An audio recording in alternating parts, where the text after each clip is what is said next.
¿Ustedes ven ahí mi presentación? Sí, doctora, sí, señora.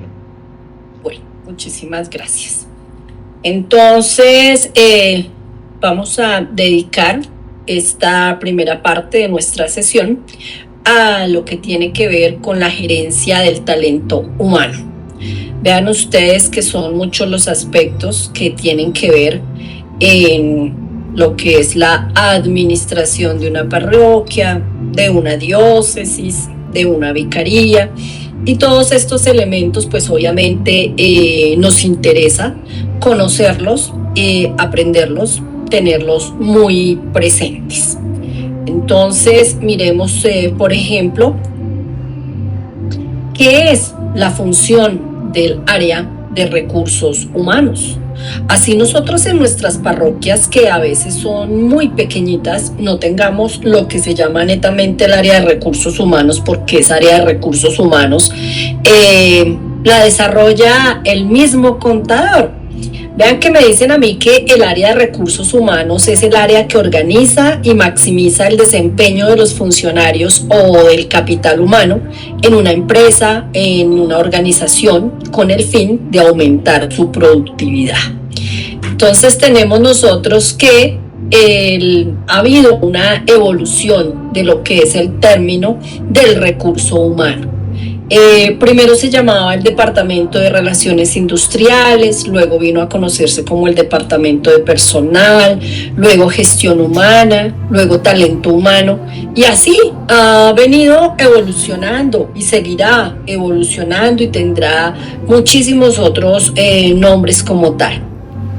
Entonces, actualmente esa tendencia de la gestión humana se basa en cambios organizacionales, desarrollo humano, gestión del conocimiento, gestión por competencia, outsourcing con la tercerización, hablamos de planes de carrera, gerencia por procesos, cultura organizacional, gestión del talento humano. Permítanme que acá se me fue una letrica, dejémosla de una vez modificada. Entonces, son los diferentes aspectos, los diferentes nombres que confluyen pues en este tema de el recurso humano. Miremos nosotros que la gerencia del recurso humano es el área que se encarga de desarrollar y administrar la política, los programas, los procedimientos que provean una estructura organizativa eficiente con trabajadores capaces, oportunidades de progreso y satisfacciones en el trabajador, que a veces son aspectos en los cuales no nos concentramos mucho, y nosotros debemos tener de todas formas presente que cuando tenemos trabajadores satisfechos son personas que se ponen la camiseta y que efectivamente dan todo por el empleador. Entonces son personas que al estar satisfechas dan todo por su institución. Buscan capacitarse, buscan aprender y obviamente se desarrollan muy bien en sus puestos de trabajo. Yo trabajo con una fundación, la Fundación Monseñor Valenzuela Valén, para niños desamparados.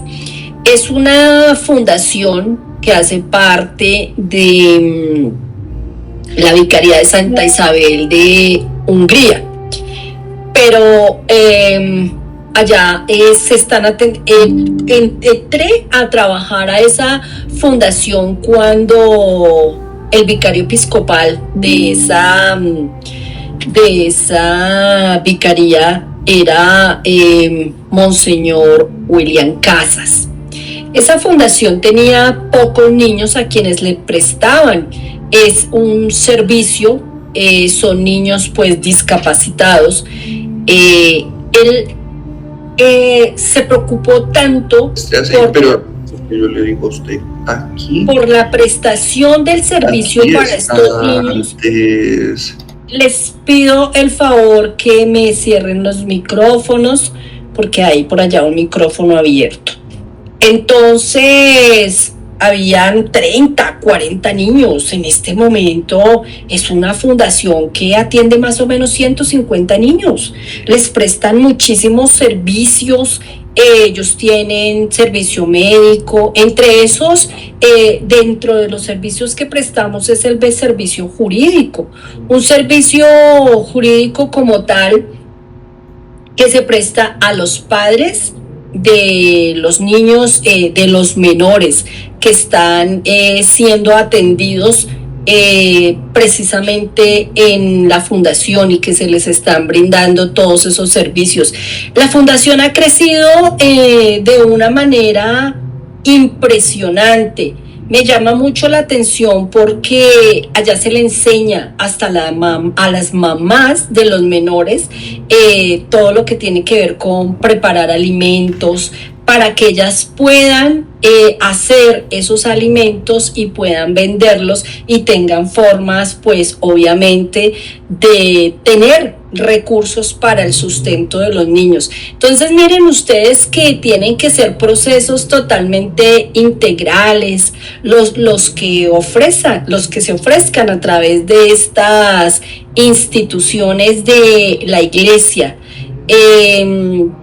Ahí donde también cabe esta parte de las oportunidades de progreso, satisfacción en el trabajador, porque vean ustedes que si estamos hablando nosotros de las parroquias, las parroquias también tienen unos programas muy, pero muy interesantes donde se dictan algunos cursos, se busca el apoyo en las mismas cajas de compensación y esto redunda en beneficio de los mismos trabajadores. Entonces son aspectos muy importantes que nosotros como trabajadores de la iglesia tenemos que contemplarlo.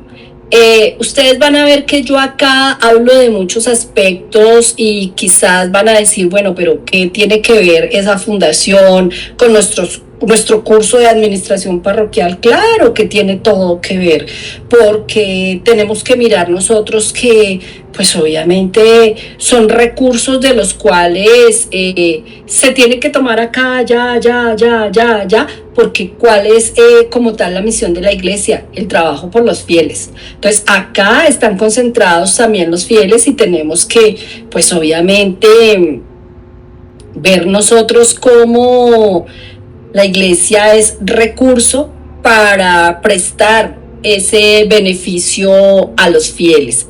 Entonces, por eso yo acá me sirvo de tomar esos ejemplos de las parroquias, de las vicarías, de las diócesis, y por eso me van a escuchar ustedes tomando estos ejemplos que de pronto no son poco comunes que ustedes los escuchen. Bueno, vamos a mirar acá cuál es el marco de la gerencia y la gestión del talento humano. Entonces, cuando nosotros hablamos de lo que es la planeación, entonces tenemos que mirar que ahí hablamos nosotros de lo que es aprovechar al máximo el personal con que se cuenta.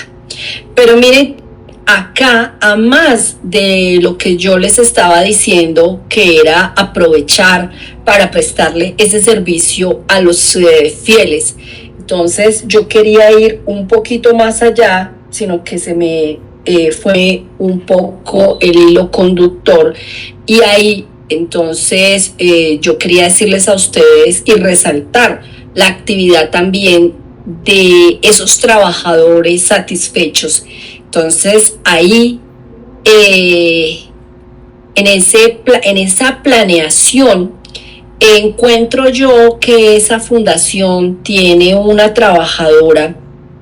Es una trabajadora que ella busca capacitarse en todo lo que más pueda, porque ella es una de las talleristas, y ella es una de las personas que capacita a los niños que van a la fundación.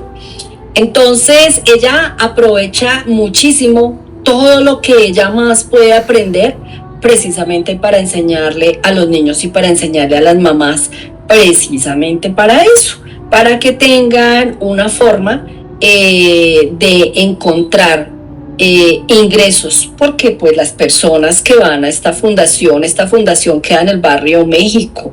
Yo les estoy hablando de cerca del hospital, pues el hospital que queda ahí en el Mason. Entonces calculen ustedes los estratos que tienen las personas que acuden a esta fundación. Son personas de muy escasos recursos, son personas muy necesitadas, y al ser unas personas que tienen limitaciones, pues entonces son madres que generalmente no pueden trabajar, y si trabajan es solamente medio tiempo o por horitas. Entonces calcule lo que son los ingresos de esos hogares. También en este marco de gerencia y gestión del talento humano, miremos lo que es el reclutamiento. Cuando hablamos nosotros de ese reclutamiento, entonces tenemos que mirar lo que es la oferta de cargos y los puestos de trabajo. Nosotros de pronto acá en las parroquias no hablamos tanto o no tenemos tanto esas opciones del reclutamiento como ofertas de cargos y puestos de trabajo. Hay parroquias que no tienen sino lo que es el cargo de la secretaria, servicios generales, y hasta ahí llegó todo, porque no tenemos, bueno, de pronto la señora de servicios generales, que es la que atiende la casa al párroco, pero no tenemos más. Hay parroquias pequeñitas, hay otras parroquias que son un poco más grandes, que sí nos dan para tener incluso 2 secretarias atendiendo despacho. Todas las parroquias no son iguales. Pensemos nosotros en una parroquia como la del 20 de julio. Es una parroquia que mueve muchísima, pero muchísima gente. Entonces, asimismo, es la cantidad de trabajadores. De pronto allá sí se puede hablar de una gestión del talento humano. Encontramos de pronto también nosotros lo que es en ese tipo de parroquias ya grandes, o ya lo que son las vicarías o lo que es la diócesis, la definición de los puestos de trabajo, donde hay unas expectativas para los empleados. Y ya en las relaciones laborales, entonces, hay el manejo de conflictos, donde hablamos nosotros como tal de la existencia de lo que tiene que ver con el comité de convivencia laboral. Ese comité de convivencia laboral lo miraremos nosotros un poco más adelante cuando hablemos como tal de lo que tiene que ver con los reglamentos internos de trabajo. Estos reglamentos internos de trabajo que por el momento y con la reforma laboral se tienen que estar modificando. Quien no lo tenga lo tiene que estar creando. Hablamos de capacitación y desarrollo. Hoy estaba precisamente con una de las congregaciones que trabajo, estábamos revisando el reglamento interno de trabajo, y vean ustedes que teniendo en cuenta ese reglamento interno de trabajo, estábamos mirando también lo que significa esa reforma del reglamento interno de trabajo y lo que significa por estos momentos lo que tiene que ver con el sistema de gestión de seguridad y salud en el trabajo y las implicaciones que tienen la política de acoso laboral y acoso sexual. Es una política que, queramos o no queramos, tiene que estar totalmente ya creada, generada y en práctica en todas las instituciones, porque el Ministerio de Trabajo ya empezó hace bastantico tiempo. Y vean ustedes que el Ministerio de Trabajo no tiene que pedirnos permiso absolutamente para nada para ingresar a las empresas. el Ministerio de Trabajo, se me olvidó en este momento cuántos inspectores, pero son más de 100 inspectores los que están en la calle haciendo las visitas y ellos llegan y se golpean y de una vez van para adentro. Ellos no nos van a mandar una carta a decirnos, venga, yo le informo que el día 17 de junio vamos a ir a su empresa a visitarlo. No, el día 17 de junio ellos llegan y van golpeando y les van abriendo la puerta y de una vez vamos para adentro. Entonces ahí empiezan a pedir una serie de documentos que también más adelante vamos a mirar otra serie de normativa, unos decretos especiales que ha sacado el ministerio que va centrado precisamente en lo que es ese sistema de gestión de seguridad y salud en el trabajo y las exigencias. Es que vea que de acuerdo al número de trabajadores ya no estamos hablando como estábamos hablando hasta hace 6 meses, un año, que en las parroquias era la misma secretaria la persona a quien se capacitaba para que se encargara de todo el sistema de gestión de seguridad y salud en el trabajo, porque lo que pasa es que hoy en día hay unas exigencias sobre unas licencias especiales que deben tener y que deben certificarse. Entonces eso va de acuerdo al número de trabajadores, ya no es tan fácil. Yo hoy les decía precisamente a esa congregación con la que yo trabajo, porque ellos tienen muchísimas obras, tienen colegios y todo eso. Entonces hay unas obras que son pequeñitas, otras son un poco más grandes. Todas no tienen el mismo nivel y ellas están divididas en provincias, pero entonces todos no son iguales y todos no tienen la misma capacidad económica, que es más o menos lo mismo que le pasa a las parroquias. Todas las parroquias no tienen la misma capacidad económica para contratar lo mismo, para poder hacer sus pagos a un especialista en el sistema de gestión de seguridad y salud en el trabajo. Entonces, por ejemplo, en las vicarías, ¿qué se suele hacer? En las vicarías entonces se contrata por cuenta de la vicaría, se contrata al especialista en el sistema de gestión de seguridad y salud en el trabajo, porque es que una parroquia pequeñita no tiene cómo pagar lo que cobra ese profesional, que además es un profesional que suele contratarse por contrato de prestación de servicios profesionales. ¿Por qué por prestación de servicios? Porque es una persona que se compromete a realizarme un trabajo, a desarrollar como tal una actividad, pero es una persona que no va a ir a cumplirme un horario. Entonces es una persona que realiza la actividad, pero pues obviamente no va a cumplir un horario. Se compromete, firma conmigo un contrato, es profesional, y esa es la ventaja que tenemos nosotros los profesionales, que nosotros podemos, ¿en qué momento hacemos las actividades? Cuando nosotros consideremos prudente, pertinente, que es lo importante, entreguemos esa actividad para la cual nos comprometemos. Entonces, por eso es algo fácil, o sea, mucho más fácil, como mucho más cómodo, pero necesariamente se necesita que sea un profesional que pueda dar la vuelta por todas las parroquias, por toda la vicaría. Entonces, que sea un excelente profesional, que sepa hacer su trabajo, que tenga la suficiente capacitación.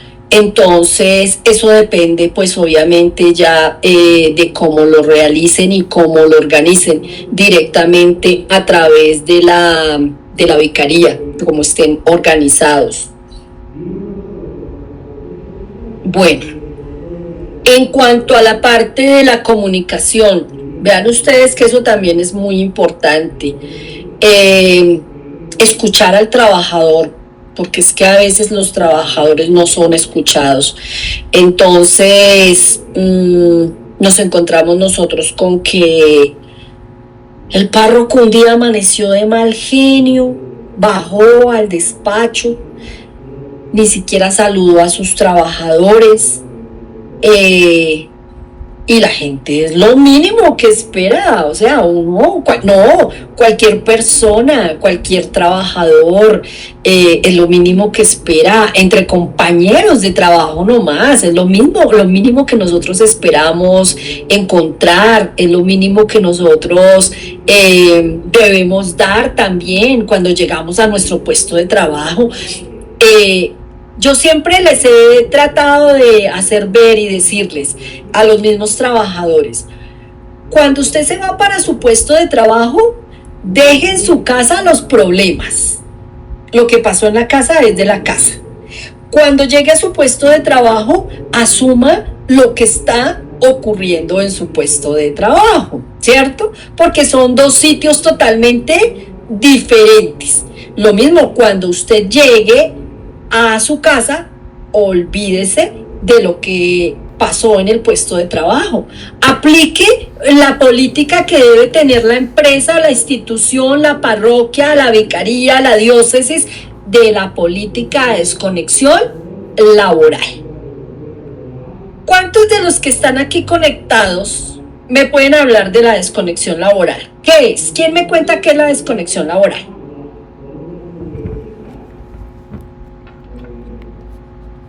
Alguien que abra el micrófono y me diga qué es la desconexión laboral. Profe, significaría que todo trabajador tiene derecho a su descanso y que no se le puede contactar por razones laborales de trabajo a través del celular, del correo, de ninguna de las redes sociales, sino hay que permitirle que tenga ese espacio y que cumpla con su trabajo, sobre todo cuando el trabajo no es teletrabajo, sino es un trabajo en un horario específico, en un lugar determinado. Ok, ¿desde qué momento aplica esa política de desconexión laboral? Según los horarios que estén acordados en un contrato laboral. Por eso, es una cosa. Ok, yo estoy trabajando, salgo de mi empresa, ¿desde qué momento empieza a aplicarme esa política? El momento de salir. Ok. Entonces significa que mi empleador no puede mandarme mensajes, no puede darme órdenes ni nada desde ese momento en que yo salgo de mi puesto de trabajo. Ese es un aspecto muy importante que deben tener en cuenta los empleadores. ¿Saben ustedes cuál es la consecuencia en el evento que nosotros no tengamos en cuenta esa política de desconexión laboral? ¿Tiene alguna consecuencia? ¿O no la tiene? Creería yo, profe, que con la nueva reforma laboral aplicaría algunas horas extras o no sé, tendría que... No, aquí no hablamos de horas extras, algo más gravoso. Puede ser. No, tibio. Acoso laboral. Acoso laboral. Sí, exactamente. La misma norma que creó y que nos empezó a hablar a nosotros de la política de desconexión nos dice que el empleador que no respete como tal esa desconexión laboral de su trabajador, entonces puede ser denunciado ante el Ministerio de Trabajo por acoso laboral. Claro que toda norma tiene su excepción, ¿no? Porque si ya es un caso de emergencia y yo necesito a mi trabajador, entonces él tampoco puede ir a denunciarme. Si pasó algo grave en la empresa, si pasó algo grave en la parroquia, pues tampoco puede ir a denunciarme como un acosador laboral, que eso lo veremos más adelante. Nos centraremos a mirar cuáles de esos casos no son acoso laboral como tal, pero sí es importante que tengamos en cuenta eso. Ahora bien, miraremos también otros aspectos como ese uso de lo que es el WhatsApp, si el WhatsApp y si el celular que se utiliza para comunicación con los trabajadores es de la institución o es personal. si le hemos hecho firmar a nuestros trabajadores una autorización, ese permiso que nosotros necesitamos, ese acuerdo de voluntades, si el celular es del trabajador, el trabajador es el que debe decidir y debe firmarme ese documento donde me diga, a pesar que ese celular es de uso personal, que es mi celular, yo estoy de acuerdo y acepto que lo pongamos en uso como tal para nuestra relación laboral. Entonces, eso es importante. Veo aquí una mano levantada. Por favor, cuando ustedes necesiten participar, no se preocupen. Abran el micrófono y consulten, que a mí no me molesta. Una pregunta, bueno, aquí estamos ya dando por supuesto que la responsabilidad cae sobre el párroco. Pero bueno, se da la realidad también, como en el caso mío, acá en la selva amazónica o en otros lugares donde no hay nombramiento de párroco. No es mi caso, ¿verdad? Pero sí he estado yo donde no hay un nombramiento de párroco, inclusive se dice encargado de puesto de misión y es un laico. ¿Sobre quién cae la responsabilidad del empleador o del patrón? Bueno, miremoslo, ¿es una parroquia? Bueno, en este momento sí tengo el título de párroco, ¿no? Bueno, pero donde no hay, y inclusive el encargado es un laico, ¿quién es el responsable? ¿Sobre quién cae? Tenemos que entrar nosotros a mirar primero que todo si se trata de una persona jurídica. Una persona jurídica es la que tiene el NID. Pero si tiene un NID, entonces tiene un decreto de constitución y hablamos nosotros como tal que debe tener un representante legal y tiene un nombre institucional. Entonces, si tiene un nombre institucional y tiene un representante legal, quien responde es ese representante legal.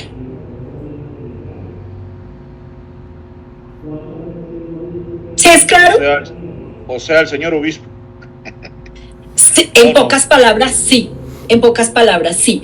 Claro, porque es que ahí es donde tenemos que entrar a establecer nosotros esas responsabilidades. Si el ordinario del lugar es quien está a cargo, él es el que responde. Si tiene un trabajador y a ese trabajador se le están violando algunos derechos, entonces es el señor obispo, lamentablemente, el que tiene que responder. Por eso es tan importante que los obispos también se capaciten y que ellos tengan conocimiento de estas situaciones, porque día por día se pone más pesada la situación para los empleadores. Entonces es importante que nosotros les transmitamos a ellos esta información. Bueno, en cuanto a la evaluación del desempeño, evaluar el desempeño es importante, que revisemos nosotros el cumplimiento de las tareas por parte de nuestros trabajadores. Hay trabajadores que no cumplen con las tareas para las cuales fueron contratados. Se tienen unas funciones dentro del contrato, se tienen unas funciones que están establecidas precisamente dentro de unos manuales de funciones. Es que vean ustedes que todas las diócesis no están organizadas de la misma manera. Todos los ordinarios no tienen establecidas precisamente esas como normas que rigen a la diócesis, donde nosotros o donde ellos establecen como tal cuáles son las funciones de la secretaria, cuáles son las funciones de cada uno de los cargos que se deben proveer en la diócesis, donde nos dice cómo se debe llevar la contabilidad, cuáles son las prestaciones que se pagan. O sea, todo depende y todo eso sale pues directamente del ordinario del lugar, que es la persona que está encargada de dar su normativa particular.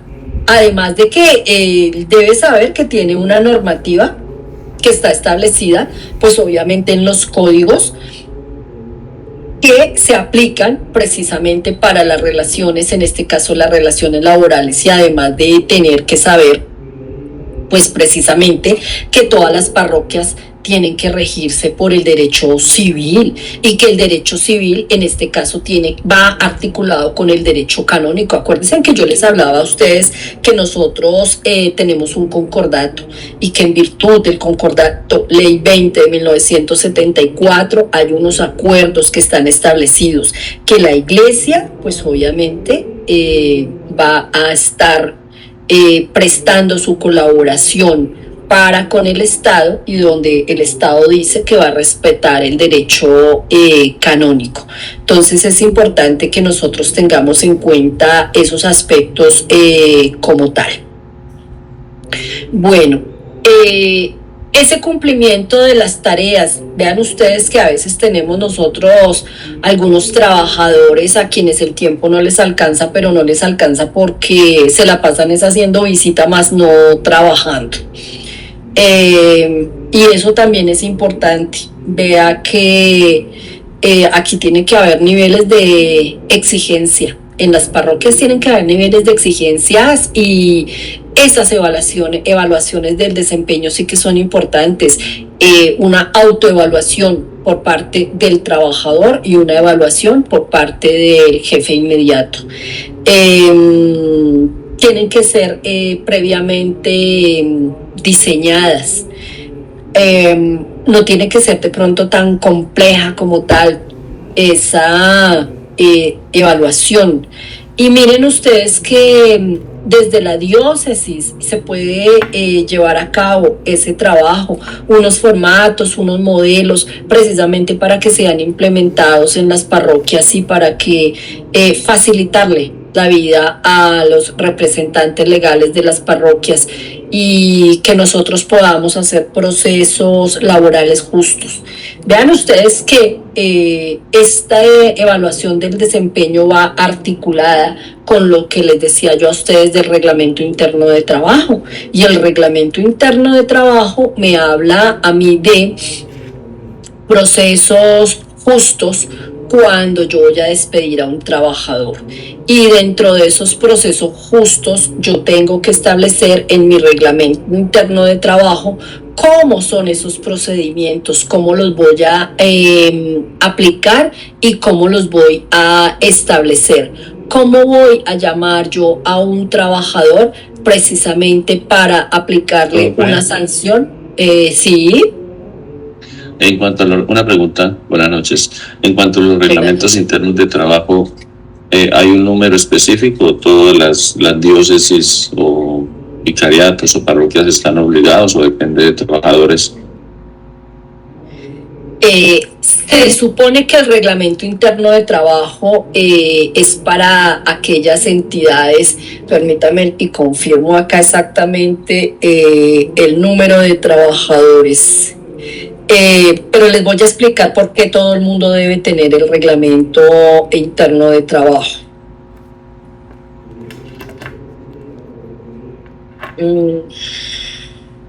Más de 5 trabajadores con carácter permanente. Hay trabajadores que tienen 2, 3, hay parroquias que tienen 2 o 3 trabajadores. Entonces dicen, no, yo no necesito el reglamento interno, pero miren ustedes que cuando van a desarrollar lo que es el sistema de gestión de seguridad y salud en el trabajo, allá les piden el reglamento. Y no solamente por eso, sino que si yo no tengo reglamento interno de trabajo y quiero aplicar una sanción disciplinaria, yo no puedo, porque no puedo aplicarle al trabajador ese tipo de sanciones que yo no tenga previamente establecidas y que no se las haya dado a conocer a mi trabajador. Entonces, por eso se recomienda y se sugiere que todas las parroquias, vicariatos, que todas estas instituciones tengan su propio reglamento interno de trabajo. Además que el reglamento interno de trabajo tampoco es un documento que sea muy complicado. Vean ustedes que hasta el mismo Ministerio de Trabajo suele como tal facilitar los modelos del reglamento interno de trabajo. Entonces, ¿qué es lo que tienen que hacer los empleadores? Sentarse, leerlo y hacerle los ajustes del caso. Y hoy en día las personas que están encargadas del sistema de gestión de seguridad y salud en el trabajo tienen conocimiento en estos aspectos, entonces también colaboran mucho precisamente para poder tener esos reglamentos internos de trabajo y que se pueda aplicar la normativa laboral. Bueno, ¿qué más tenemos acá? Lo que son las compensación y prestaciones, que son los derechos del trabajador. Entonces en eso también hay que estar muy pendientes y vea que ya por lo menos día por día se ha ido actualizando todos estos aspectos, porque recién yo llegué por allá en el año 2003 a la Arquidiócesis de Bogotá, que yo tenía que salir a visitar parroquias, hacerles el acompañamiento. Era más común que se encontrara pues efectivamente que habían trabajadores que estaban mal contratados, trabajadores, ahí se encontraban todavía contratos de prestación de servicios a una secretaria, a la señora de servicios generales. O sea, había muchos aspectos ilegales, pero no era la mala fe del sacerdote, sino que era la mala asesoría que les daban y por eso pues se cometían algunos atropellos. Y después de eso, entonces era cuando se encontraban como tal esas demandas y después se pagaban sumas bastante altas y era cuando se estaba poniendo pues el patrimonio de la parroquia en riesgo. Pero miren ustedes que en algún momento yo no sé si a ustedes ya les había hablado de eso en algún comentario en nuestro encuentro pasado, pero ¿qué pasa? Sucede que el representante legal tiene que responder por todo lo que encuentre. Entonces, a veces el representante legal del momento no tiene la culpa de algunas situaciones que se han presentado, pero sí la demanda llega cuando hubo cambio de párroco y el párroco nuevo no tiene nada que ver en esto. Fue el párroco anterior, pero el párroco nuevo tiene que responder porque esas son las obligaciones y eso lo vamos a mirar nosotros pues precisamente más adelante cuando veamos las responsabilidades de los administradores, de los representantes legales de las instituciones. Y no es solamente en las parroquias, estamos hablando nosotros de las fundaciones, de las asociaciones. Es lo mismo que cuando hay el cambio de un ordinario del lugar que pasa de una diócesis a otra. Él se va, pero también el que llega tiene que responder por todos aquellos conflictos y aquellas cosas del orden jurídico. Entonces es importante, los párrocos también, que tengan claridad de eso. Los hombres pasan, las instituciones quedan, pero precisamente se responde por ese need que tiene la parroquia, que tiene la fundación, que tiene la asociación, que tiene la vicaría, que tiene la arquidiócesis, que tiene la diócesis. Y todas son personas jurídicas independientes. Por eso es que a veces incluso aquellas personas que no saben de derecho canónico, cuando van a demandar, pretenden demandar una solidaridad entre la diócesis y la parroquia, y esa es la función que tenemos nosotros como abogados de defensa, pues precisamente proponer unas excepciones ahí, porque es que no estamos hablando de la misma persona jurídica, son dos NIT totalmente diferentes. Entonces ahí es donde también tiene que encontrar uno y basar la defensa de esa demanda que se ha presentado. ¿Cuál es el objetivo de la gerencia del recurso humano? Entonces tenemos nosotros que se puede tener toda la infraestructura física necesaria disponible, al igual que los recursos económicos, pero esto no garantiza el logro de los objetivos de las organizaciones. El logro de estos se encuentra en las personas, quienes en el día a día aportan su capital intelectual para el alcance del éxito organizacional. Miren que aquí es muy importante, por eso les decía yo a ustedes, las personas comprometidas, el personal que nosotros tengamos, que sea personal que le guste capacitarse, que le guste estudiar. Y capacitarse y estudiar, eso lo podemos encontrar hasta en las mismas cajas de compensación. Vean ustedes, por ejemplo, que la misma caja de compensación, Compensar, tiene una universidad donde pues es asequible precisamente a todos los afiliados a la caja de compensación.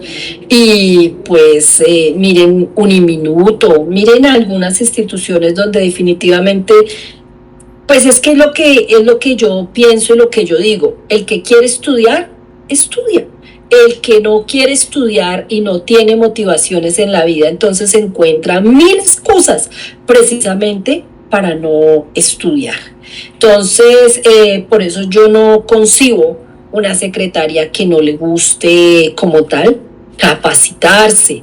El contador que hizo su carrera pero que no se actualiza. Entonces son aspectos importantes que se deben tener en cuenta. Los mismos párrocos que no capacitan a sus secretarias, no las mandan al curso de actualización. Vean que estos son algunos cursos que son importantes, por lo menos los cursos que se dictan en las vicarías para las secretarias, donde se les actualiza en muchos aspectos que se realizan directamente en la parroquia, así sea para darles la capacitación sobre los documentos que se requieren para hacer alguna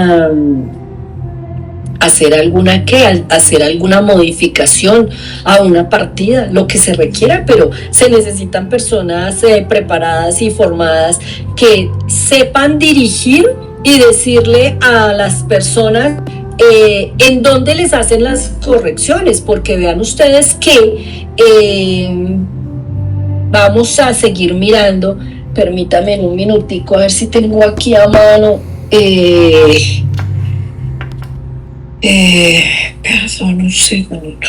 Es que el manual de la Arquidiócesis de Bogotá de corrección de la delegación de partidas, donde nos dice qué documentos necesitamos para hacer corrección a una partida. Entonces ahí, a más de eso, es donde nos dicen a nosotros quién hace la corrección, si la hace la vicaría o es un acto que le corresponde a la Arquidiócesis de Bogotá. Entonces, si la secretaria no da como tal la información completa, resulta la persona paseando de un lugar al otro. Eso son algunos aspectos importantes que se deben tener en cuenta, pues precisamente el ordinario del lugar debe tener en cuenta que debe tener a todo su personal bien capacitado. Y no solamente en la Arquidiócesis de Bogotá, sino en todas las diócesis, las arquidiócesis. ¿Qué le implica a las personas cuando son mal asesoradas por la secretaria? ¿Qué creen ustedes que implica esto para las personas que van en busca o que tienen alguna necesidad y que son personas de escasos recursos? ¿Qué creen que les implica a ellos el ser mal asesorados? Hola, muy buenas tardes. Buenas tardes, noches. Casi noches. Bueno, yo les cuento mi experiencia. Yo soy la secretaria de la parroquia Nuestra Señora del Rosario de Garzón y allí llegan muchas personas. Bueno, la diócesis de Garzón tiene por jurisdicción varios municipios de acá del departamento, ¿no? En la zona centro-sur. Y entonces, mira que llegan las personas allí a hacer correcciones porque deben acercarse aquí a Garzón, a la diócesis. y llegan allá y me dicen, no, es que vengo a hacer la corrección de la partida de tal, pero la secretaria no le ha indicado ni que debe traer la partida, que debe traer los documentos que se deben anexar. Son personas a veces que se vienen con, mejor dicho, con lo de su pasaje, como tú dices, de escasos recursos, sin nada que, o sea, pues para el alimento y tener que devolverse. Créeme que a mí me da mucha tristeza y yo lo he manifestado en la diócesis, que pues debemos manejar, hablar o que nos den como una inducción, ¿no? De que pues seamos conscientes, nosotros tenemos que manejar la empatía, las secretarias, y pues darle bien la información para evitar esas situaciones. También se evidencia mucho lo que tú manifestabas al principio, que se lo manda de aquí, que vaya allá, que no sé qué, entonces la gente ya termina, es aburrida, a veces dicen, sí ve, uy no, tanto problema, pero por eso, o sea, le dicen a uno, por eso es que es mejor uno irse de la iglesia católica. Bueno, son tantos comentarios que uno recibe, pero sí, es muy, muy importante que nosotras como secretarias nos capacitemos para poder evitarle esas situaciones a las personas que van a solicitar pues esos requerimientos, ¿no? Muchas gracias. No es solamente que se capaciten, sino también que atiendan de la forma adecuada a los fieles. Lo que tú estabas diciendo es que en muchos casos son abuelitos a hacer los trámites. Son unas personas ya que merecen el respeto absoluto. Entonces, yo que he ido a las parroquias, me doy cuenta que la secretaria ni siquiera el saludo les dan. Ellos llegan, señorita, buenos días. Hable que yo le escucho. No, esa no es la forma de atender a una persona. Entonces, ¿quién es la secretaria? La secretaria es la imagen de la parroquia. Esa es la secretaria, la imagen de la parroquia. Y yo por eso también les digo a los padres cuando me hablan de los uniformes de trabajo, yo les digo, padre, pues la secretaria es la imagen de la parroquia. Su merced verá cómo quiere tener presentado a su personal. Entonces, eso es importante también, es que aquí entran en juego muchos aspectos y muchos elementos. Nosotros tenemos que mirar pues precisamente eso. Hay secretarias que ni siquiera tienen claro. Yo te hago una pregunta, ¿ustedes allá en la diócesis de Garzón tienen un manual de procedimiento para la corrección o para la inscripción de partidas o eso no hay? Sí, señora, nosotros tenemos las indicaciones cuando se va a hacer reforma, cuando se va a hacer una corrección, cuando se va a hacer una reforma de partida, también cuando, digamos, la partida no aparece, también tenemos como el conducto para poderle colaborar a las personas y que ellos puedan hacer esa lo que es reinscripción de partida. La reconstrucción de la partida. Eso, perdón, sí, la reconstrucción de la partida. ¿Pero lo tienen ustedes en un librito, en un manual? Nos envían, sí señora, nos envían un portafolio donde van todas las indicaciones de la diócesis. Exactamente, eso es lo mínimo que tienen que saber las secretarias, aprenderse esos documentos precisamente para que las personas no pierdan tiempo por lo que tú estás diciendo. Las personas a veces no tienen sino lo mínimo, lo del transporte. Entonces, ¿cómo es que los vamos a hacer? Ir, venir. Yo pienso que en esos casos, si el error es de la secretaria, quien tiene que asumir esos costos es como tal la parroquia. En su defecto, la diócesis tiene que asumir porque los fieles necesitan ser atendidos como corresponde y no por una negligencia. Entonces tenemos que asumir los fieles los costos de algo que realmente sí, no tiene ese sentido. Perdón, te interrumpo. Acá también, por ejemplo, en mi parroquia se maneja cuando muchos casos, ¿no? Donde se encuentran los libros. Entonces aparecen errores en el nombre de los bautizados, en el nombre de los papás. Y el padre de acá, él me ha indicado, profe, cuando sea una corrección donde se evidencie la falta de atención del secretario, la parroquia asume esa corrección, el costo, asume todo, ¿sí?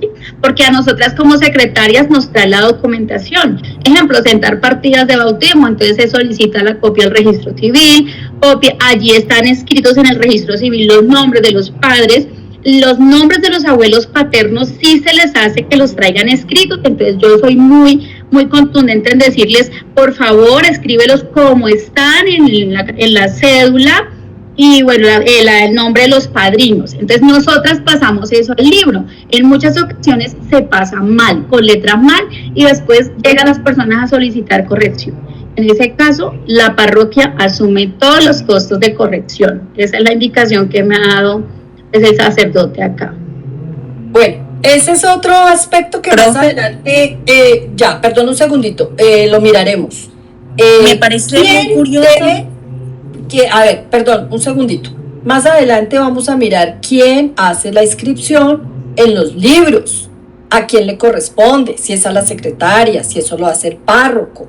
O sea, es que la praxis también tiene mucho que ver. En todas partes la praxis no es igual. Y precisamente es eso, y es que anteriormente también se hacía de otra manera lo que eran las correcciones, y por eso encontramos nosotros libros de hace 20, 30, yo no sé cuántos años, y que eran libros donde simplemente el sacerdote iba y tachaba, le decía, es que yo necesito corregir esto, él iba y lo tachaba. No era mala fe, eso no era mala fe, sino que es que antes se podría creer más realmente en lo que las personas manifestaban. Hoy en día eso ya tiene que ser con pruebas netamente documentales y mediante actos administrativos. ¿Qué es un acto administrativo? Pues el acto administrativo como tal es un decreto, y para proferir un decreto se tienen que, pues obviamente, aportar unos documentos, y el decreto tiene que llevar una parte motiva y una parte resolutiva. ¿Qué es la parte motiva? Donde yo digo, se acercó fulano de tal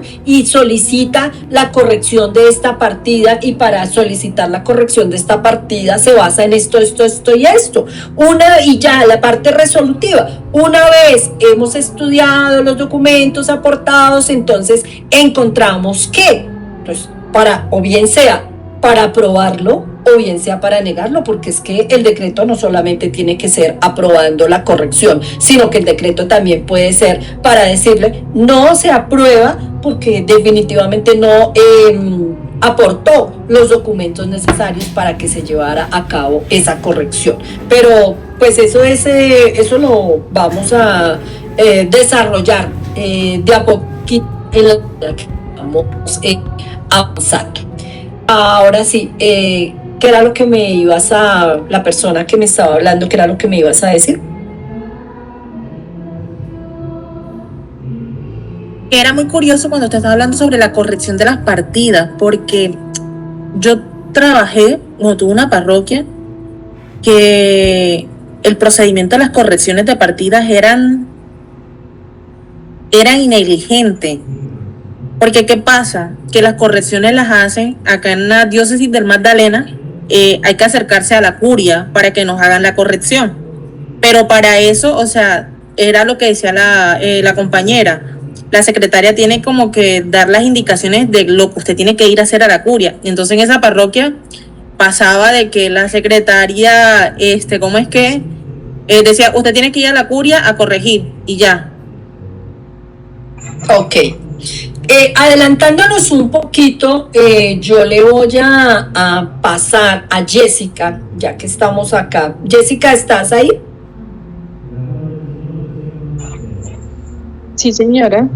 Bueno, entonces de una vez yo hoy, así sea cuando tengamos ahorita el descanso mientras ustedes trabajan en grupo, le voy a pasar un manual para la corrección de partidas. Ese manual para la corrección de partidas es de aquí de Bogotá. Entonces me gustaría, de pronto, no sé, hay varias personas que están aquí en el curso que no han tenido el acceso a ese manual, o simplemente para que las personas que ya tienen allá en sus diócesis el manual, pues para que puedan hacer el ejercicio y puedan comparar Lo que yo les digo es que las praxis no son iguales en todo lado, pero el derecho pues es uno solo, porque lo que tiene que ver con la parte civil, también nosotros vamos a mirar un poco esa parte civil de lo que dice la registraduría del Estado Civil, porque no podemos pasar por encima de la registraduría del Estado Civil para hacer correcciones. Entonces las personas que asesoren como tal al ordinario del lugar tienen que saber de derecho civil y tienen que conocer la normativa civil precisamente para elaborar todos estos documentos. Le voy a pasar a Jessica ese documento para que Jessica me haga el favor y se lo copie a todas las personas que están participando acá en el curso. Siento que todos debemos leerlo, con eso se nos facilita ya cuando vayamos a hacer las actividades grupales, ya todos vamos a saber de qué estamos hablando y podemos hacer más enriquecedor nuestro curso. ¿Les parece? Bueno, entonces ahora más tardecito yo te lo paso, Jessica. Vale, profe, aprovecho este tiempo que estás hablando también de los grupos. Lo que pasa es que al parecer hay unas personas, no sé si están conectadas desde el celular, no me deja agregarlas a grupos, profe. O sea, yo ya creé los 4 grupos, como tú me dijiste, pero tengo 1, 2, 3, 4, 5, 6, 7 personas, profe, que no me deja agregarlas a grupos. Siguiente, por favor.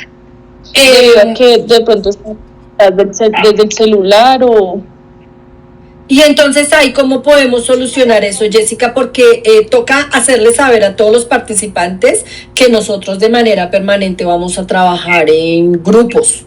Este diplomado se va a desarrollar de manera permanente. Porque para ustedes va a ser muy complejo que yo me dedique aquí 3 horas a hablarles, que sea solamente un diplomado magistral y que ustedes no puedan realizar actividades. Entonces, Jessica, ¿cómo podemos solucionar esto? Pues que ellos se conecten a través de un computador. Es así. De escritorio, ¿cierto? Sí, pero digamos que lo ideal es que todos nos conectemos desde un computador, porque cuando nos conectamos desde el celular y se hacen grupos de trabajo, el celular no permite que, digamos, yo lo ponga en algún grupo. Entonces, no sé si de pronto todos tienen como esa posibilidad y pues, profe, en dado caso de que de pronto alguna persona no tenga como esa posibilidad de conectarse al computador, pues sería que dejemos la sala principal como un grupo también, profe. Y al dejar la sala principal como un grupo, ¿cómo funcionaría? Establece que... Pues digamos que yo ya creé las 4 salas que tú me pediste, ¿cierto? Esas 4 salas yo las abro, las personas se van para esas salas y esas 7 personas quedarían aquí en la sala y pues sería de pronto compartirles un documento y que entre ellos 7 trabajen en ese documento, profe.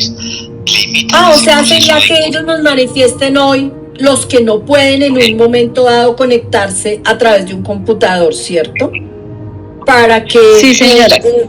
Ese documento que estás diciendo, siempre vamos a tener una sala principal y esas personas que no tienen el computador, pues siempre van a estar en la sala principal, ¿sí? Siguiente, por favor. Sí, señora. Y pues no sé si de pronto te parece que generemos más bien 3 salas y la 4ª sala sería esta principal, que sería de 7 participantes. O dejamos las 4 salas como ya las teníamos. Pues miremos a ver qué nos dicen esas 7 personas. Yo creo que me parece importante que pudieras leer el listado de esas personas que no has podido incluir en grupos. Pero espérate, escuchamos primero a las personas que nos están levantando por acá la mano. ¿Listo? Bueno, Vale. buenas noches. Buenas noches. Gracias, mira, es que escuchando a Jessica, se llama, es que yo no he podido ingresar a ningún grupo de WhatsApp. Yo he escrito pues al WhatsApp como tal, como de la universidad, pero no me dan respuesta. Tú dejaste un link, pero no pude ingresar. O sea, tenía miles de dificultades para poder como tal ingresar al grupo de WhatsApp. Entonces quisiera saber qué otro medio o qué mecanismo, porque pues uno por lo general no utiliza uno mucho como el correo, aunque yo estoy pendiente, pero no sé si como estás hablando de grupos y todo eso, no tengo ni idea. O sea, yo casi que no encuentro para poderme conectar. Pero tú sí tienes un computador para conectarte. Sí, señora, estoy en un computador, estoy aquí en un computador, en un portátil, entonces, a mí sí, yo siempre me conectaría por computador, sí, pero pues, lo que te digo, no estoy agregada a ningún grupo y no he podido, o sea, si se hace algo en grupo no tengo ni idea. Jessica, ¿tú ya tienes el grupo de WhatsApp para que la agregues? Sí, si quieres déjame tu número acá. Déjame tu número acá por el chat y yo te agrego al número de WhatsApp. Entonces. Listo, dale, gracias, ya te escribo entonces. Y igualmente las personas que no han podido ingresar me pueden dejar el número y yo los ingreso. Porque sí, o sea, lo que nos dice la compañera, muchos a veces no, como que se les dificulta el correo o no les llega el correo, entonces siento que es mejor como por WhatsApp enviar como toda esa información. Entonces sí es importante que estemos todos como en ese grupito de WhatsApp. Ok, pues solucionado el primer caso. ¿Quién continúa? Que abra el... Doctora Luis Adriana, a todos, buenas noches. No, es buenas más noches. Una consulta, como ahorita usted habló un poquito del tema de los despachos parroquiales, de el manual de las secretarias, no sé si de pronto, pues en el diplomado o dentro de ese tema, usted nos vaya a comentar algo acerca de el habeas data, pues como de eso, porque como ya ha cambiado tanto que cuando se va a solicitar una partida o un servicio, pues qué carácter tiene esa información, si es privada, semiprivada, si hay un protocolo, o varias jurisdicciones han desarrollado como una especie de protocolo precisamente para eso, porque como, pues no sé en otras partes, pero en muchas partes cualquier persona llegaba y pedía una partida y casi que se la entregaban de inmediato. Entonces esa es más como la inquietud. Pues la verdad es que son demasiados temas los que tenemos para tratar, pero buscaré un espacio para darles información sobre el habeas data, porque pues hoy en día se requiere de una autorización, inclusive casi que de un poder autenticado, para que, si no voy yo a sacar el documento, para que un tercero pueda ir a sacarme ese documento. Pero si vemos que nos están avanzando las clases y yo no lo hago, por favor, ustedes se encargan de recordarme que les dije que les iba a dar esa información, por favor. ¿Quién más? Veo más manos, veo otras dos manos levantadas. Lo que pasa es que hoy no me están saliendo los nombres ahí en la pantallita, entonces por eso veo que está con la mano levantada FR y AR. Entonces, por favor, continúen. Hola, ¿me escuchan? Claro que sí. Buenas noches para todos, Dios les bendiga. Bueno, en mi caso yo también estoy conectada desde el teléfono. Yo salgo de la parroquia a las 6 en punto. Entonces en el transcurso que llego de la parroquia para acá se me hacen más o menos las 6:30, 7 de la noche. Entonces ahorita ya voy a intentar ingresar desde el computador para que sepan, pues eso sería todo hasta ahorita. Pero y que me agreguen por favor el computador.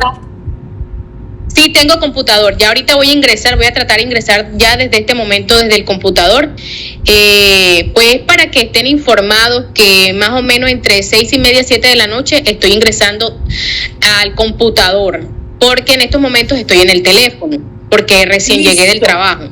Dale entonces, tu nombre a Jessica para que ella te pueda incluir en uno de los grupos, y no te preocupes que no antes de las 7 de la noche nosotros vamos a estar repartiéndonos en los grupos, ¿vale?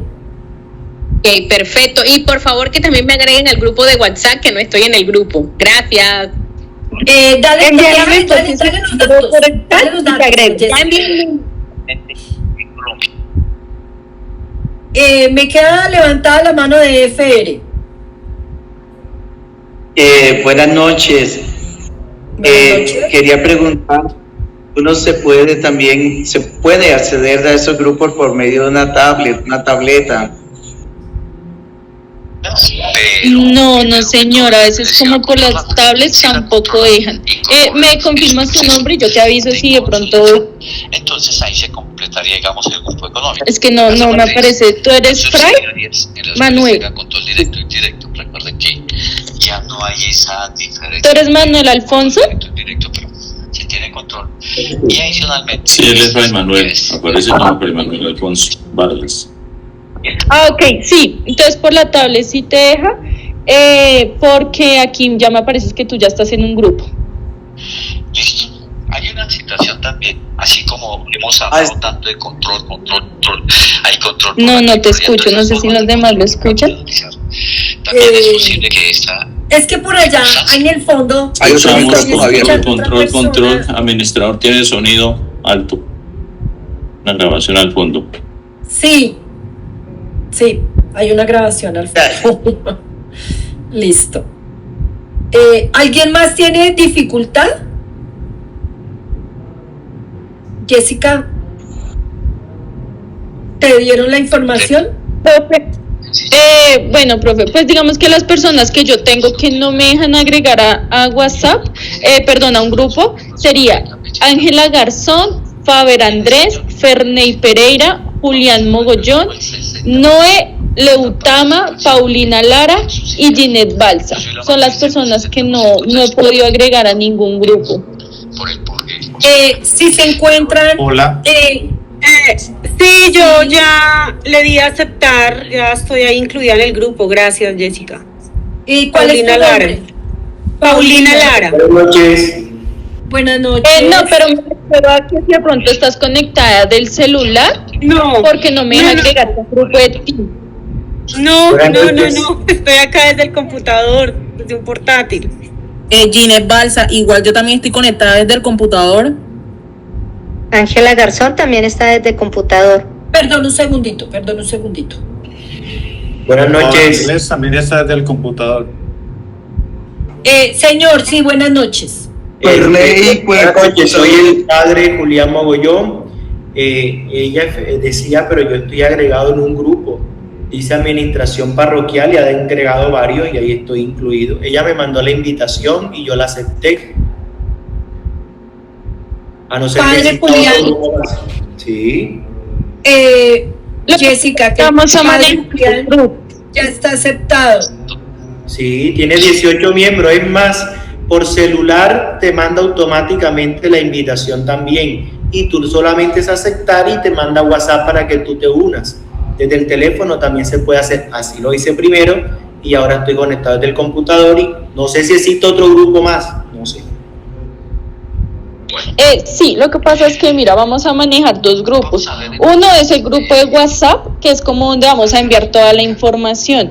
Y otros son los grupos que vamos a crear con la profesora Adriana. Esos se van a cambiar cada semana y los vamos a crear directamente desde la plataforma de Teams. Entonces, ¿qué pasa? El Teams no nos deja agregar personas cuando están en el celular, o sea, nos toca que todos tengan como un acceso al computador, ¿sí me entiendes? Yo estoy en el computador. Igual yo también estoy en el computador. Ferney Pereira, estoy en el computador. Yo también, Ángela Garzón, está desde el computador. Sí, porque digamos, déjeme entonces ya miro acá, porque sí, digamos, ya tengo unas personas que, por ejemplo, Ángela Garzón no me deja asignarla, Faber Andrés, Ferney Pereira, Julián Mogollón, Noé Leutama, Paulina Lara y Ginette Balsa. O sea, me dicen que estos usuarios no hacen parte como de la reunión, entonces normalmente ese mensaje siempre sale cuando están desde el celular. Pero yo estoy Ustedes conectado están desde el computador. No, yo estoy ingresando desde el computador. Desde el computador, sí. Yo ya he escrito que soy yo, que ya me agregaron a 2 grupos. Ay, no, porque me sale así. Desde el computador hay que habilitar algo, que yo estoy acá desde el computador, pero no. Sí aparezco en el grupo de administración, pero no en el otro. Incluso ya mandé una foto, pero sí, o sea, no sé si hay que hacerle algo desde aquí. No, normalmente cuando yo abro esta sala los mandan automáticamente. Pero bueno, mi pregunta es, las que están en el computador y los que estoy mencionando, ¿están desde la web o descargaron como tal la aplicación de Teams? Los rendimientos que están generando. Yo estoy desde la web. Yo descargué. Yo soy desde la web. Yo escucho a alguien por ahí como en una conferencia, como en algo diferente, está haciendo interferencia. ¿Seré yo o seré yo solamente la que escucho? No, yo también escucho. Sí, molesta bastante. Sí.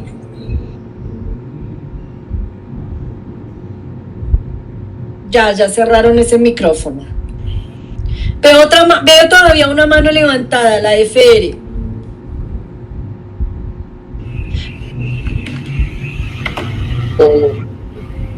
Entonces, los que están en un grupo. Sí, Ok. Parece extraño. Lo que pasa es que muchas veces cuando están en la web pasa lo mismo, no nos dejan como ingresar. Yo estoy ingresada a un grupo. Y ahorita vuelvo a ingresar entonces.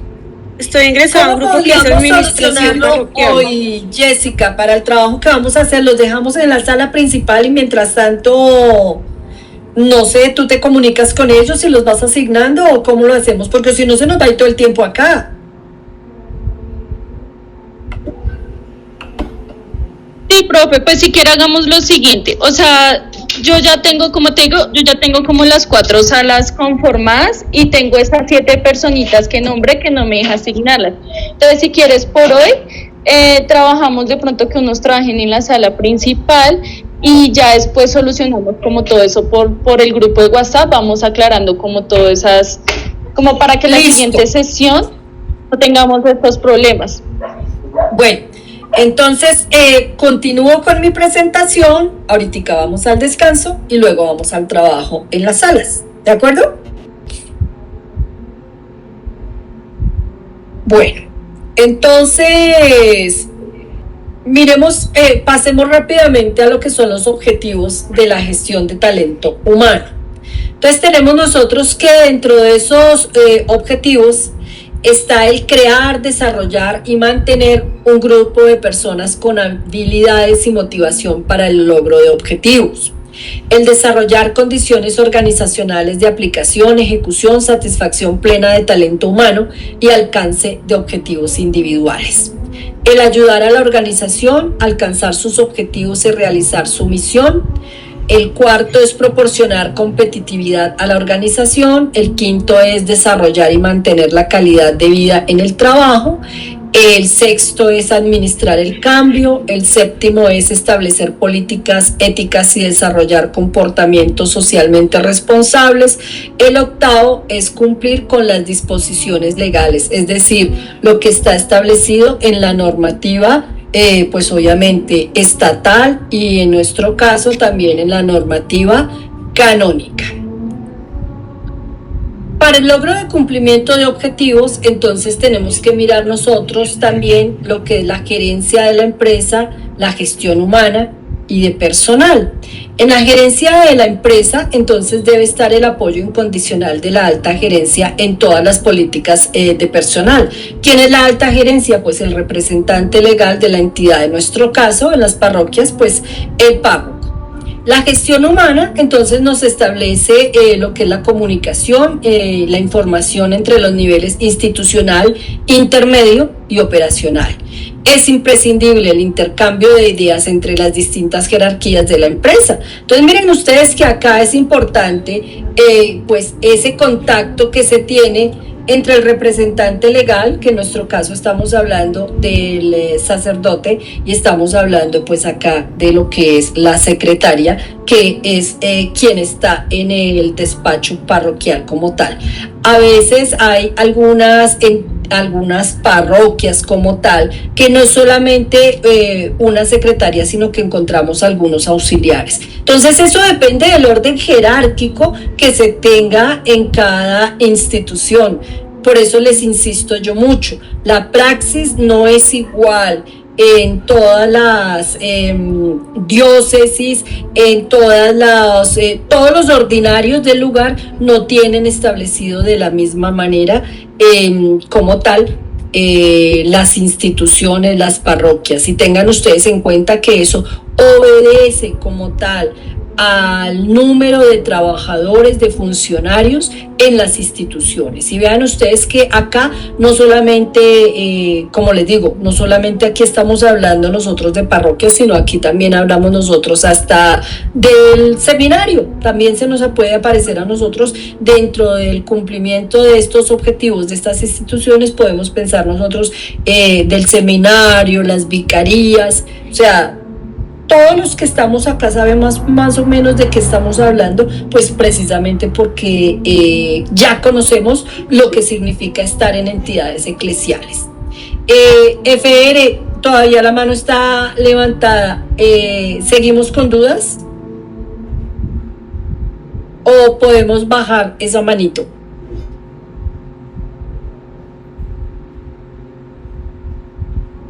¿Me estás escuchando?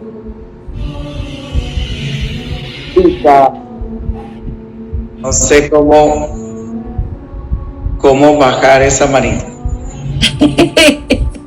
Ya. Bueno, entonces continuemos. Bueno, tenemos nosotros acá también que dependiendo como sea el tamaño de la institución, viene lo que es la vinculación y la selección del personal. Eso es una parte muy importante, lo que es la selección del personal, porque tenemos nosotros lo que es la presentación de la hoja de vida, cómo nos llegan esas hojas de vida, cómo hacemos nosotros la convocatoria del personal que necesitamos, porque vean ustedes que yo me encuentro a veces con que la selección del personal no se realiza de la forma más adecuada. A veces nosotros tenemos que la misma secretaria es la persona que realiza las actividades de servicios generales, y eso no tiene lógica.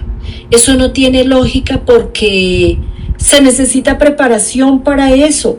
Vean ustedes que no es por discriminar ni nada por el estilo, pero nosotros necesitamos que en cada puesto de trabajo se cuente como tal con las actitudes y con las competencias necesarias. Vea que en las diócesis donde se cuenta con manuales de procedimientos y donde se cuenta como tal con que tenemos nosotros unos documentos que nos dicen cómo tiene que ser el perfil de las personas, ahí nos dicen a nosotros el nivel de estudios que se requiere para cada uno de estos cargos. Importante también que se haga hasta la visita domiciliaria, pues obviamente para la elección de ese candidato que va, o esa candidata que va a ocupar el puesto. Y vean qué importante que es el entrenamiento del trabajador que va a ocupar el puesto o la trabajadora. Ese entrenamiento es supremamente importante, por lo menos aquí en Bogotá, en las vicarías con las que yo he trabajado el entrenamiento de la nueva secretaria, nosotros lo hacíamos desde la vicaría, donde la nueva secretaria iba y le dedicábamos toda una mañana a explicarle cómo era precisamente todo lo que tenía que ver con el sistema de corrección de partidas, los archivos como tal en la parroquia, todos los elementos más importantes que veíamos que necesitaba la secretaria, así ya trajera experiencia, pero precisamente por lo que les digo, por la praxis que se realiza en las diferentes parroquias.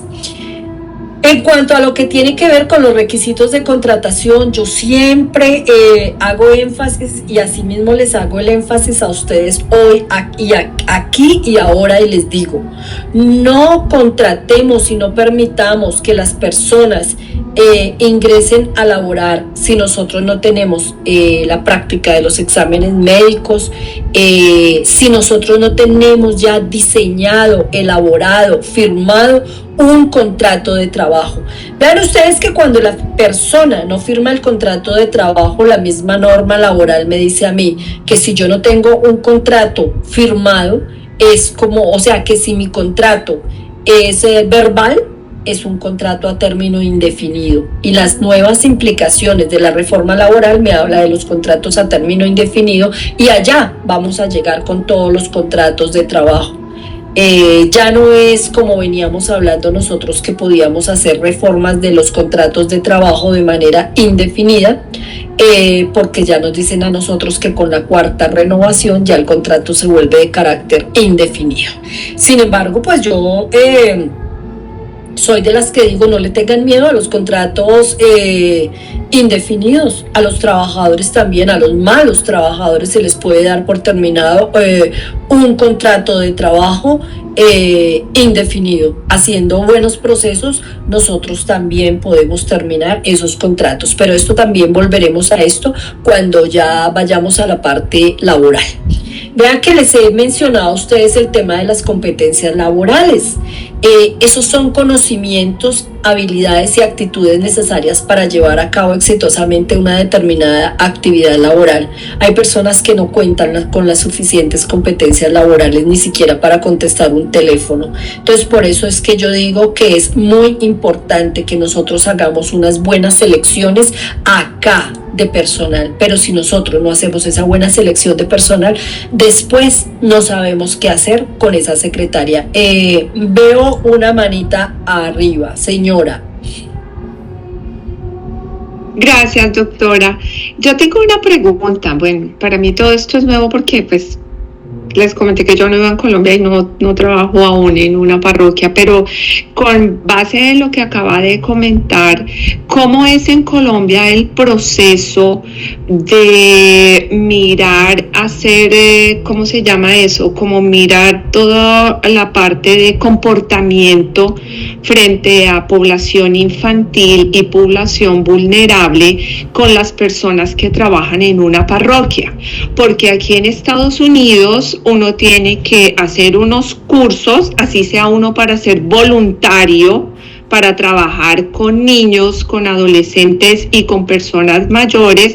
Tiene que uno, o sea, personas vulnerables o personas con alguna discapacidad, tiene que hacer unos cursos avalados por cada diócesis, y además de eso pasa todo por un filtro con datos de la policía para determinar si una persona ha sido, ¿cómo se dice? Ha sido, pues ha tenido tratos de acoso sexual con alguna persona. Entonces, mi pregunta va, ¿cómo se maneja eso en Colombia?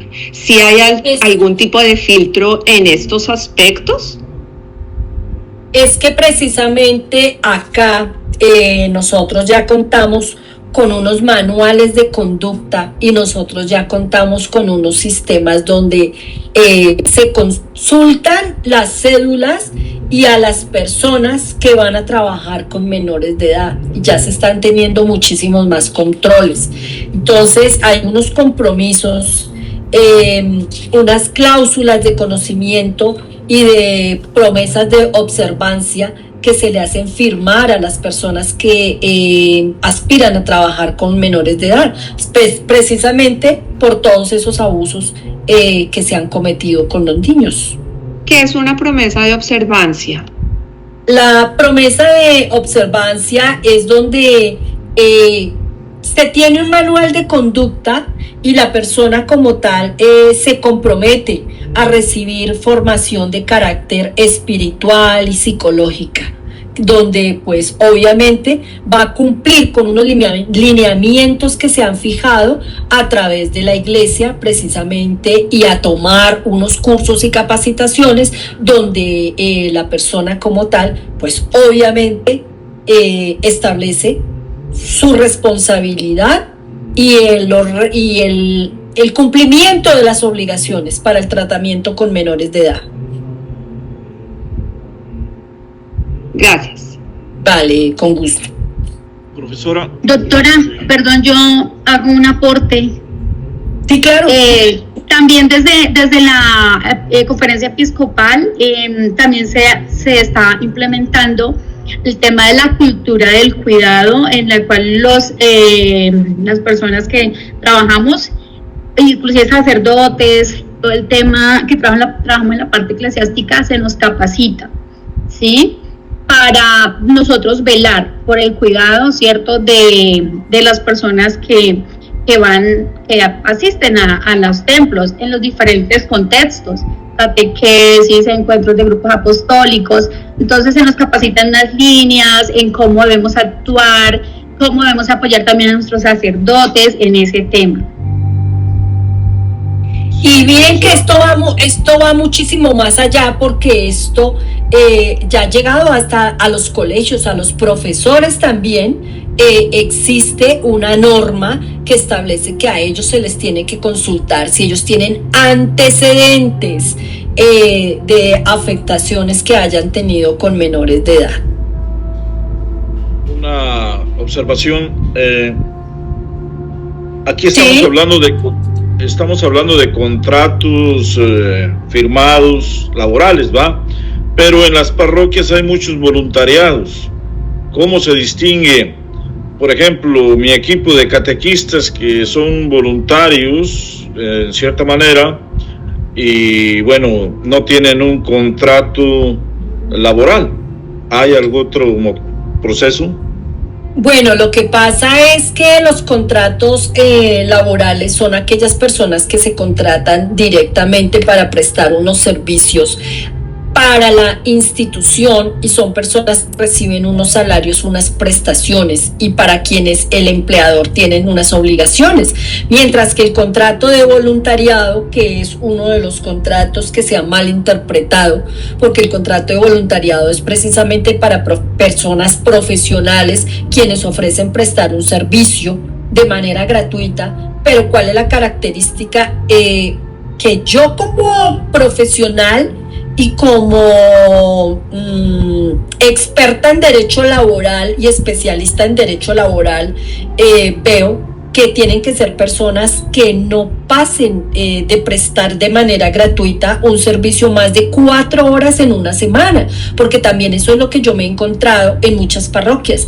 Encuentro algunos estudiantes que tienen una vida laboral disfrazada como voluntarios, y son personas que están en una parroquia prestando un servicio, pero no les pagan unos salarios ni unas prestaciones. Entonces ahí es donde nosotros tenemos que mirar que precisamente esa actividad voluntaria es prestar unos servicios máximo con unas 4 horas a la semana a la parroquia, donde la persona tenga de dónde derivar sus ingresos y los de su familia, que tenga una seguridad social y que me demuestre eso a la parroquia. Eso se lo tiene que demostrar al párroco, y el párroco tomar la decisión si los acepta o no, porque yo tuve que acompañar un proceso, precisamente una demanda laboral en la Arquidiócesis de Bogotá, de una señora que llegó como voluntaria, y ella era la que elaboraba como tal todos los arreglos florales de la parroquia.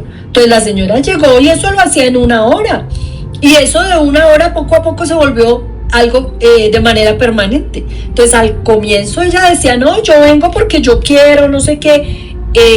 Para el párroco al comienzo él lo entendía así, que era algo voluntario, pero ya después, cuando la señora no iba al párroco, empezaba a molestarse y a preguntar dónde estaba la señora. Entonces eso se volvió algo ya obligatorio y de carácter permanente. La señora no le interesó, no le afectó para nada, y lo hacía porque ella quería. Sin embargo, posteriormente ya al párroco lo cambiaron, llegó otro párroco con el que la señora no se entendió, y como no se entendió con él, entonces demandó a la parroquia, y al demandar a la parroquia, entonces inmediatamente ella cobró 13 años de servicios. Tocó pagarle a ella las prestaciones sociales de 13 años de servicio, tocó pagarle los aportes pensionales de 13 años de servicio, y ese trabajo voluntario, pues entonces ahí se demostró que de voluntario no tenía absolutamente nada. Es que son unas actividades que son peligrosas cuando no las sabemos entender y cuando los párrocos como tal aceptan personas que realmente tienen otras... desde el comienzo no son personas que muestran realmente qué es lo que pretenden realizar. Hagamos una cosa, la pregunta, y si quieren nos vamos a un descansito y regresamos para, así no alcancemos a realizar hoy nuestra actividad en los grupos, pero vamos adelantando, ¿les parece? Bueno, puedo hablar ya, porque los compañeros están en silencio. Ok, bueno, profesora, ahorita que están hablando de este tema, nosotros en nuestra parroquia manejamos los documentos, llámese con catequistas, las coordinadoras de infancia. Hay un documento que se llama consentimiento de voluntariado. Ese documento es firmado por cada una de las personas que prestan el servicio dentro de la parroquia para evitar esos problemas de los que acaba de mencionar la profesora, porque en nuestra parroquia hace mucho tiempo tuvimos un problema igual con un empleado que también demandó. Entonces manejamos este tema y con los niños manejamos la firma de documento de los papás donde autorizan, porque se debe tener mucho cuidado a la hora de subir fotos en las redes sociales de los niños sin el permiso de los papás. Para eso hay un documento que se llama de consentimiento firmado por los papás donde autorizan pues que sí se pueden subir algunas actividades directamente con los niños, pero solamente con su autorización para evitar pues ciertos problemas. Sí, es que ese tema es bastante complejo. Todo lo que tenga que ver con los niños es importantísimo contar con todos esos permisos. Y vean ustedes que no solamente con los permisos, sino que también tener unas carpetas, unas hojas de vida de los niños, esos permisos de los papás, contar también con su carnet, la información de dónde están afiliados en la seguridad social los niños, porque si el niño le llega a pasar algo, se cae, algún golpe, los niños son muy dados a estar jugando y que se cayeron, que se rasparon, que se dieron una mala caída y que se dieron no solamente un rasponcito, sino que ya hubo una afectación un poco mayor donde tienen que coger puntos y todo eso, y no sabemos nosotros definitivamente a dónde podemos llevar al niño, a dónde vamos a acudir con él. Es que la responsabilidad que se tiene en estas entidades eclesiásticas con los niños pues es bastante alta. Por eso en muchas instituciones se toma como medida también tener la cobertura de algún seguro. Y también a través de la ARL se habla precisamente de lo que se llaman las zonas seguras, unos espacios donde la ARL brinda una cobertura para aquellas personas que se encuentren y que les llegue a pasar algo, porque es que la responsabilidad es bastante grande. Entonces, pues sí, son aspectos que día por día las leyes se hacen más fuertes, se endurecen. Entonces, bueno, el tema está muy interesante, pero yo siento que sí debemos ir a descansar un poquito. Si les parece, son las 7:32, entonces descansamos 20 minuticos y nos vemos ahorita 7:32, a las 7:52, ¿les parece que estemos empezando? Perfecto. Listo, entonces tomémonos una agüita y aprovechemos a descansar. Ya regresamos, muchas gracias.